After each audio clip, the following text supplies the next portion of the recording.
There is no other sound quite as peaceful and tranquil as the magical sound of the bushveld waking up. I arrived back in South Africa at the end of 2020. I had run a safari operation in East Africa for 7 years, which included a tour operation as well as high-end tented accommodation in the Serengeti, Manyara and Tarangire National Parks in Tanzania. We also had a camp on the rim of the world-renowned Ngorongoro crater. The offer to run a company that was just starting out in Ethiopia with the prospect of a potential lucrative outcome enticed me to accept the offer, and I spent 5.5 years there.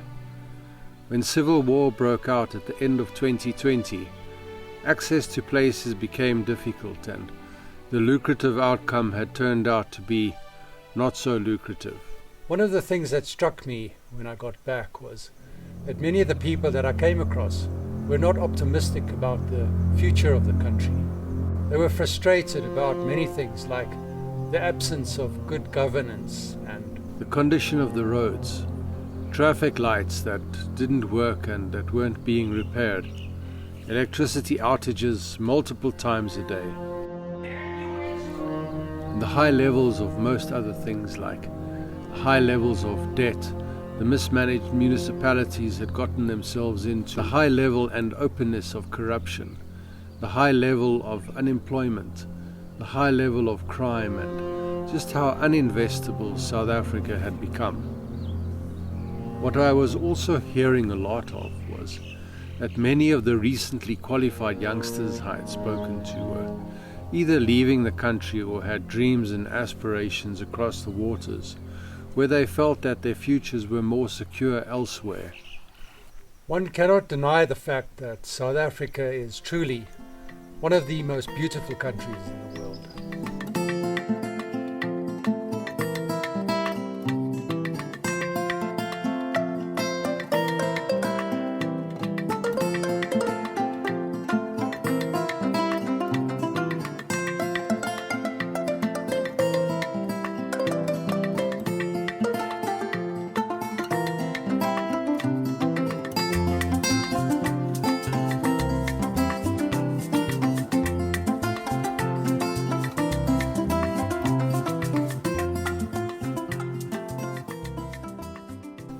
I knew there was good news out there.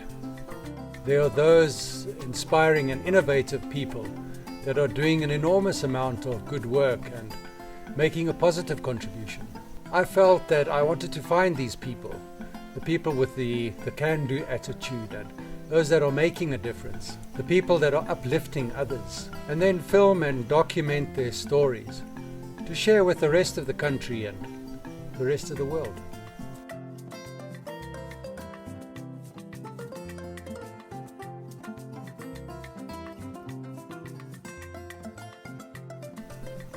My name is Tom, and I'd like to invite you to join me as I travel around the country and find the innovative and inspiring people that are making a difference.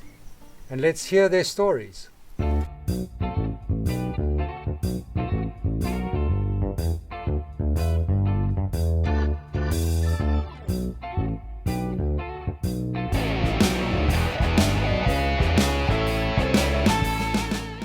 I'm hoping that their stories, even if in just a small way, can spark inspiration and hope in others.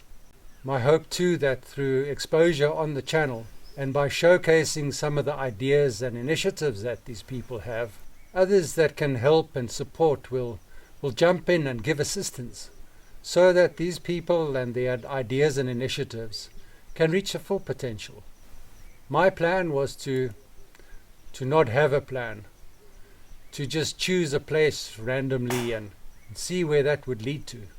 At the beginning of the year, after packing some filming gear, a few spares, a pair of jeans or two and a toothbrush onto the bike, I rode out of my home.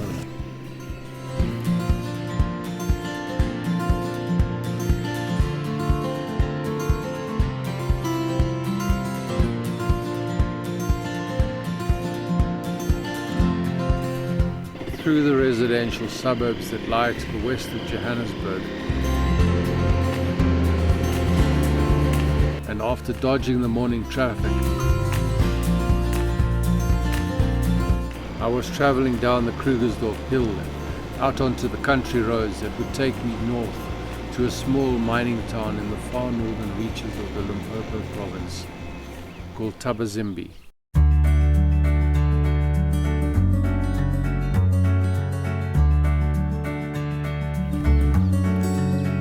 I passed by the Hartbeespoort Dam with Magaliesberg Mountains as a backdrop and then on through a town called Brits.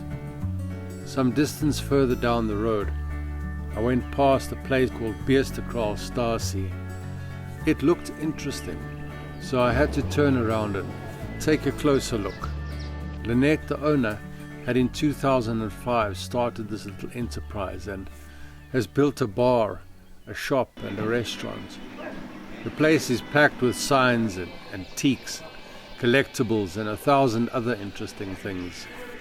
The facilities stand on the platform of the original Beesterkraal station, which came into being sometime in the 1930s. In the early days, farmers used to bring their goods by ox wagon to load onto the train. Sadly, the train stopped running 6 years ago because the electric cables had all been stolen. But of course, this doesn't detract from the sheer novelty of the place. Very quickly one gets transported back in time. When you walk into the Stasie Cafe, it has the nostalgic smell of maize meal and paraffin, the smells of those old rural trading stores.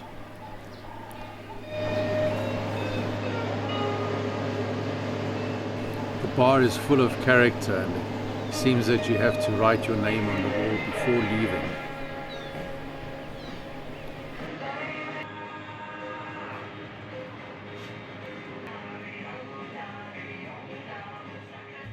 After a cold Coke, I got back onto the bike and continued north.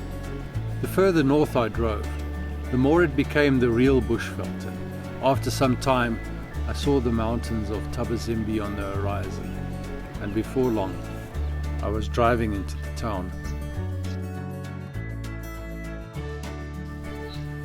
It had been a long day and I found a guest house on the other side of town and called it a day.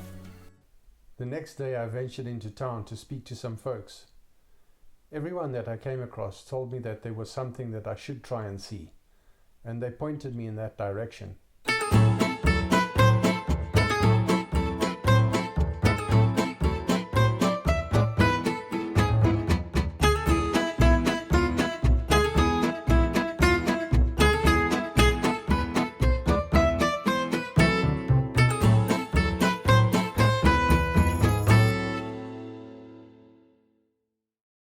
So I jumped on the bike and followed directions.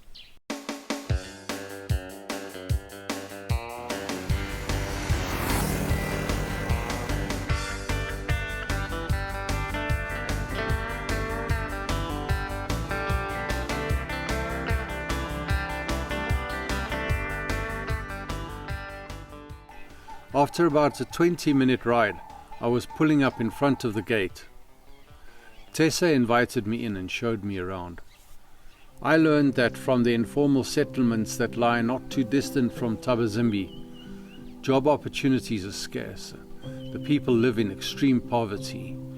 As a result of this, there are families that are devastated, and children are often abandoned and subject to abuse and neglect. But a very special couple, Cecil and Tessa White, who in 2004, with the help of donations of land and funds from a German businessman, as well as donating a portion of their own farm, started Thabang, a child and youth care center. The specific purpose of the center was to give children who had been removed from their homes by way of court order a home and a place of safety. Bear in mind, many of the children that arrive at the facility, some as young as 5 or 6, have suffered unspeakable abuse and have experienced severe levels of trauma. But thanks to Cecil and Tessa and the staff that work at the center, these kids are given a place of safety, and it is run as a properly functioning household. Here the kids can learn to trust and feel safe and grow and play and just be kids in a structured environment with love and discipline at its foundation. The girls' facility was more than 20 kilometers away on the donated piece of land from the German businessman. So the board decided to sell that land and use the proceeds to build a girls' facility where the present-day center is situated. Tessa and her staff make sure that they are providing more than just a school and food and a bed for these kids. Because of their backgrounds, many of the kids only started going to school late. Grace only started going to school at the age of 15, and 7 years later, against all odds, passed her grade 12 exams. The kids are taught additional skills like sport, growing herbs and crafts, that the majority of kids from the outside communities would not be exposed to. Through donations from the mines and trusts in the area, a workshop has been built where they plan to teach the kids arts and crafts and basic woodwork skills. About 50% of the youths in the area that have finished school are unemployed. Teaching the kids additional skills can help them later. All of the kids, because of their backgrounds to various degrees, carry emotional, psychological, and some even physical scars. There is a very experienced full-time social worker who works with the kids, helping them build their confidence, teaching them how to interact with people and generally just how to deal with life. She also tries to keep the kids connected with their families to maintain some family unification.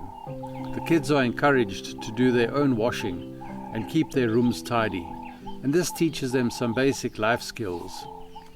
Since arriving at the center, I'd heard the unmistakable sound of the African marimbas. So I asked Tessa. The story goes that one day Tessa went to go and see a marimba band. And she thought that this would be a great idea for the kids, the center. Her husband Cecil reminded her that the kids had never even seen a marimba, never mind play one. But Tessa was quite determined, and she got funding, and she found a local craftsman that makes traditional African marimbas, and she got him to make the center a set, and then this happened.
One of the guys that is instrumental in getting these kids to this level of proficiency is Sam. Sam, who also works a day job, gives of his time to help the kids develop their talent. As I said my goodbyes and drove through the gates of Tabang, I was so uplifted by what I had experienced. These kids have been through more than any kid should ever go through. And there are battles to be fought every day. But they know that they don't have to fight them alone. They are surrounded by people who care about them, who support them and who love them. And most importantly, they have people that they can trust. Thanks to Tessa and Cecil and the staff at the center, who have given so much of themselves. These children are part of one big family, and they too have a place that they can call home.